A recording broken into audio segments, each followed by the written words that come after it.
Life is a miracle. To witness a mother give birth and a child grow up, to watch the gift of life unfold over the years, all those key moments imprint on your memory forever. And this process of growth and change is fascinating. It's why we show baby photos at weddings and wedding photos at funerals. But the most fascinating changes aren't external, but internal. Not to our body as much as to our soul, to who we become. In the Christian way, this process of change is called spiritual formation.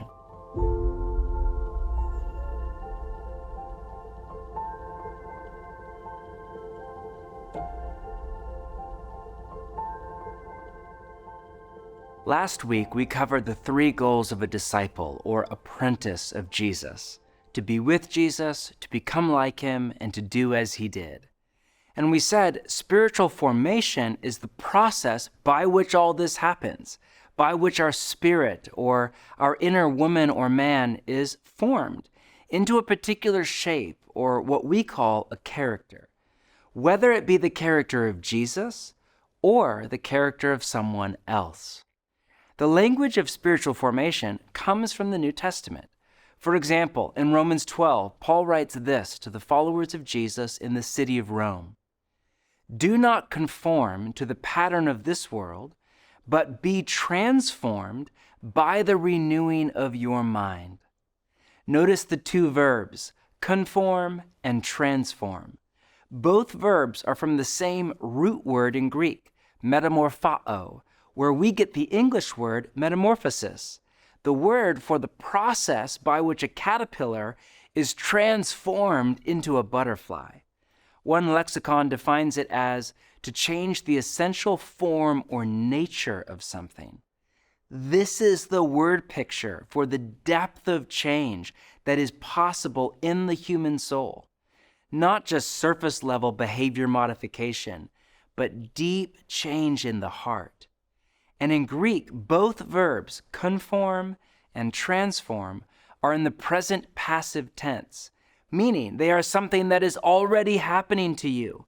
You are already being conformed to be more like the pattern of this world, or transformed to be more like Jesus. There is no option C, conformed or transformed.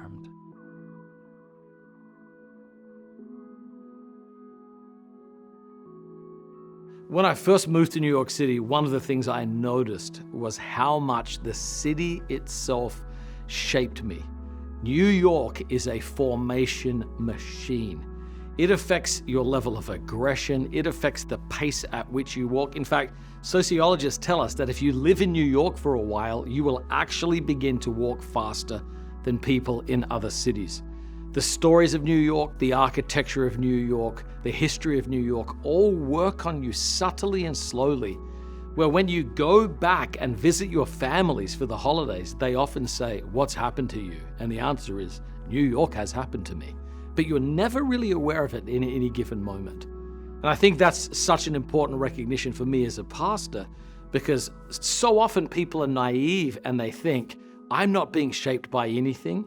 Sometimes non-Christians say, I don't want to follow Jesus. I don't want to be formed by religion. But the truth is, we're all being formed by something. The question's not, shall someone form me? The question is, who will form me? The question is not, who do I want to become? The question is, who am I becoming by the forces that are working on me? And I think Paul really understood the importance of making our formation conscious. He said to the Romans in Romans 12, do not be conformed to the image of this world. Why? Because that's what it does. He wanted the Christians in Rome to recognize and understand how Rome was shaping them into Romans. The stories of Rome, the religion of Rome, the architecture of Rome, the practices of what it meant to participate in the empire were making them Romans. So they had to discern their formation so they could be transformed. And this is what Jesus wants us to do, to figure out who Jesus is and how his story, his truth, his love, and his practices form us into his disciples.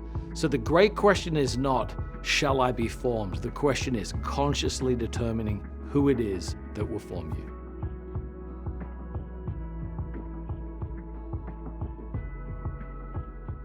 The first thing we need to understand about spiritual formation is this. Spiritual formation isn't a Christian thing, it's a human thing. To be human is to change. We can't help it. Whether we are religious or not, we grow, evolve, go astray, come back to the path. I occasionally hear people say they are getting into spiritual formation, by which they usually mean they are reading good books and beginning to practice ancient spiritual disciplines like solitude and silence, or they are in therapy. All very good. But just to clarify, you've been being spiritually formed since before you took your first breath. Spiritual formation begins in utero and continues through all our days, whether we are into it or not. Mother Teresa was a product of spiritual formation, and so was Hitler. Queen Elizabeth was spiritually formed, as was Genghis Khan. Their spirits were formed over a long period of time through a complex alchemy of genetic inheritance, family patterns, childhood wounds, education, habits, decisions, relationships, environments, and much more. Same with you and me. We've been formed. We're being formed, and we will be formed in the days to come. Spiritual formation is not optional. The problem is, most of our formation is unintentional. No one sits down one day and decides to be conformed to the pattern of this world. No one sets out to become bitter or angry or greedy or judgmental or fearful. It just happens. Simply by living in Manhattan or LA or wherever you call home and living a normal life. Because of that, I've found it incredibly helpful to name the forces in my life that are forming or deforming me. And in this session, we want to help you do the same. To that end, here's a paradigm we call unintentional spiritual formation. How we become who we become is a sacred mystery of the human soul, taunting the brightest minds of both science and spirituality. But there is a surprising level of agreement across disciplines. We are formed by 6 primary forces: our habits, our relationships, the stories we believe, our environment, time, and experience. The first 4 forces are more active, more about what we do. The last 2 are more passive, more about what is done to us. Let's take a deeper look at each one. We are formed by our habits. What we do on a regular basis, we become. Reading the news, doom scrolling on social media, going to the gym, the things we do something to us. They get into the core of our being and shape who we become. The journalist Charles Duhigg called this the power of habit. It's easy to think we're just watching Netflix or checking email late at night or buying another pair of shoes. But actually, we're turning a kind of invisible fulcrum in our heart in a particular direction. We're becoming a type of person. Secondly, we are formed by our relationships. We become like the people we spend time with. Think about your family and friends. The odds are very high that you dress like them, think like them, talk like them, vote like them, spend money like them, and so on. Third, we are formed by the stories we believe. God wired the human brain to search for meaning, to take all the data points of reality and turn them into a story, a narrative to live in and live out. This is why we love movies and novels and telling stories around the campfire. And every day we are exposed to stories. Stories about what is the good life, what will make us happy, and what the meaning and purpose of life even is. These stories shape us far more than we realize. And whatever stories we come to believe are true, determine the kind of people we become. For example, one of the reasons so many marriages end in heartache is because no marriage can possibly live up to the story we are told by Hollywood and pop music. which is very different from the story Jesus tells. The stories we believe give shape to the thousands of decisions we make every day, from whether we stay in a marriage, to how we spend our money, to how many hours we spend at work. Pick your stories carefully, because they will determine who you become. And our stories and relationships and habits all come from an environment. Whether you live in a small town or a global city, in a Western secular culture or a traditional religious culture, we all become like the place we live. And in the digital age, we all live in two places at once, in our city or town or area, and in the echo chambers of the algorithms that define our digital home. This may be good or it may be bad, but it is. You will become like your environment. These forces work on us slowly over time. They sneak up on us little by little and have a cumulative effect. We wake up one day and realize we've changed. And through experience, we are deeply shaped not just by what we do, but by what is done to us. Nowhere is this more true than in our family of origin and our childhood, but it's also true of our whole lives. Do we go to college or drop out of high school? Get our dream job or file for bankruptcy? Get married, get divorced, or stay single? Our experiences deeply shape who we become. In summary, we are formed by our habits, relationships, the stories we believe, and our environment. And this happens over time and through experience. We call this paradigm unintentional spiritual formation because it's a synopsis of how we are formed with no intentionality, just by waking up in the morning and going about our day. The question isn't, are you becoming someone? It's, who or what are you becoming? When I reflect on this paradigm, I find it both sobering and hopeful. Let me guide you in a short reflection exercise. Close your eyes for just a moment. Take a few deep, slow breaths. Ask God to direct your mind. Now, imagine yourself at 70 or 80 or 90. What kind of person do you see? Ask yourself, who am I becoming?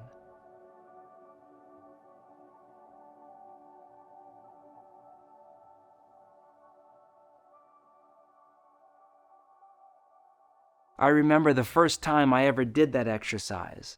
I was about 30 years old, and I had enough life under my belt to plot a hypothetical trajectory and imagine myself at 40 or 50 or 60. And the person I saw on the horizon was terrifying. I was becoming more hurried and anxious and irritable, not more loving and joyful and peaceful. In my case, it was a wake-up call. I realized I had to make some major life changes. What about you? What changes do you need to make to alter the trajectory of your spiritual formation in the direction of Jesus?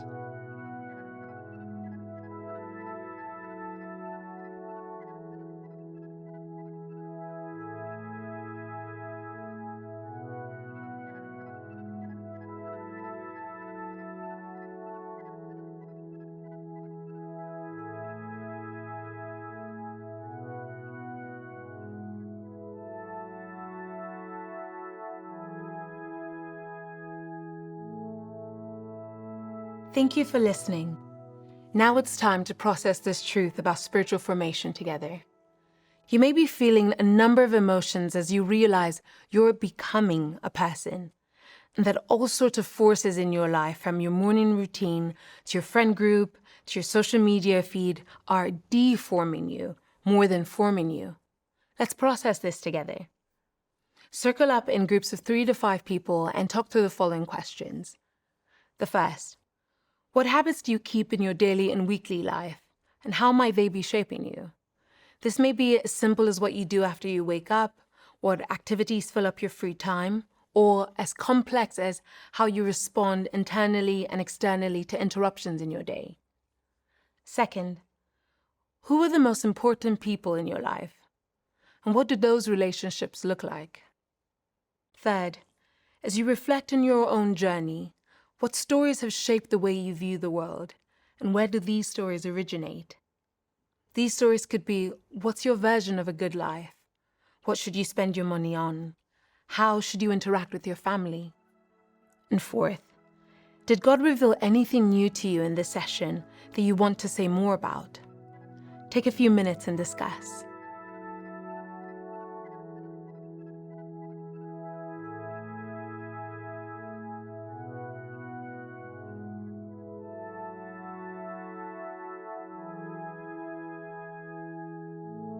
Now it's time to take the next step.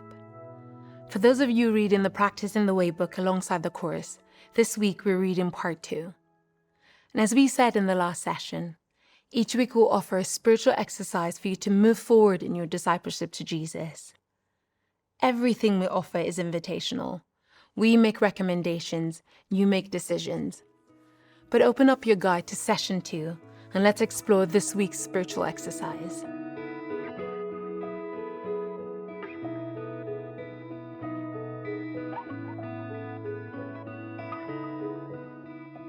Our exercise for this coming week is to conduct a formation audit. For me, going through this formation audit has been a powerful and illuminating experience. Perfectly going through an exercise like this can help us become more self-aware and set the stage for our growth toward wholeness, for our becoming more like Jesus. In this exercise, we take an inventory of all the forces that are currently forming us. To help you with your audit, we have created a template for you to work through, which you can find in your guide in the On Your Own section for Session 2. In this audit, we work through each of the 6 forces that form us: the stories we believe, our habits, our relationships, our environment, our time and experiences. The first step is to write out your morning routine, your workday, your evening habits, your eating and sleeping patterns. You then write about your various relationships and your family history. The next step, which requires more reflection, is to identify how these patterns and relationships are forming you. You might want to process this step with a wise, trusted friend, a counselor, pastor, or spiritual director. As you work through your formation audit, try not to be judgmental. Don't beat yourself up. Just write down everything that has shaped you, past and present. For example, you might look at your morning routine and notice that you start your day by reading the news. You might ask, what is this habit doing to me? What kind of person am I becoming by letting the news, much of which is alarming, be the first thing in my consciousness every day?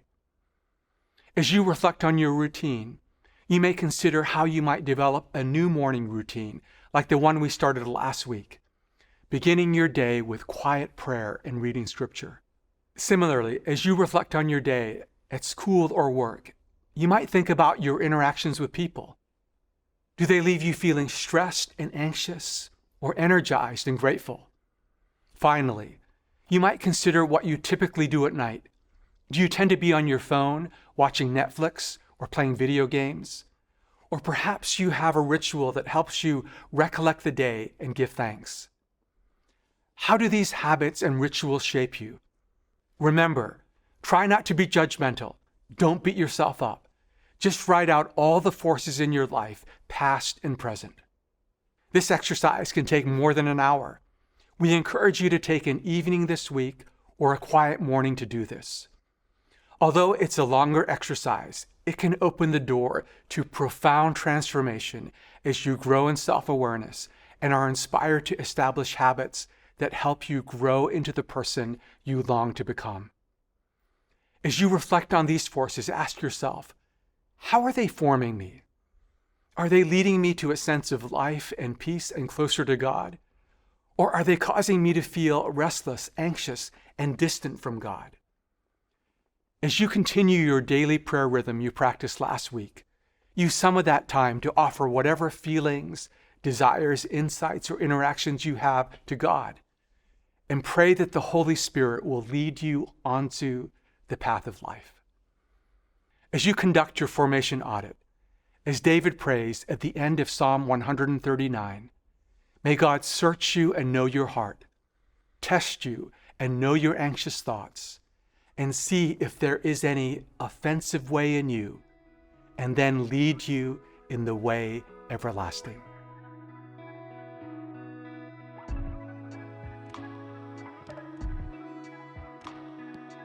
Let's review what we've covered in session 2.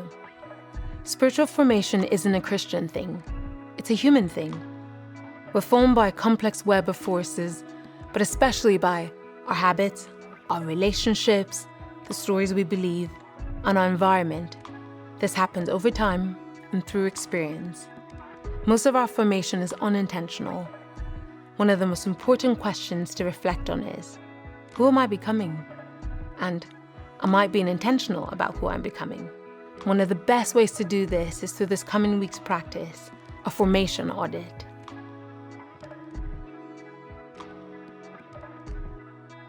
The philosopher Dallas Willard used to say, the main thing God gets out of our life is the person we become. It's hard for me to imagine right now, but one day I'm going to wake up and, God willing, I'll be 70 or 80 or 90 years old. And what will matter on that day is not how much money I made or how successful I was by the standards of the world or whether or not I saw that new TV series. What will matter is the person I became. This is why Saint Benedict in the 6th century said, day by day, remind yourself that you are going to die. He urged people to meditate every day on their coming death, not to provoke fear or dread, but to remind us, don't waste your life. Live for what matters, so that when we come to the end of our lives, we can die at peace.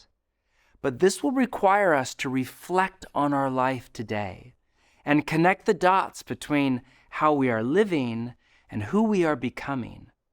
So as you apprentice under Jesus and you conduct your formation audit and start to make decisions about your life, may you live for what matters.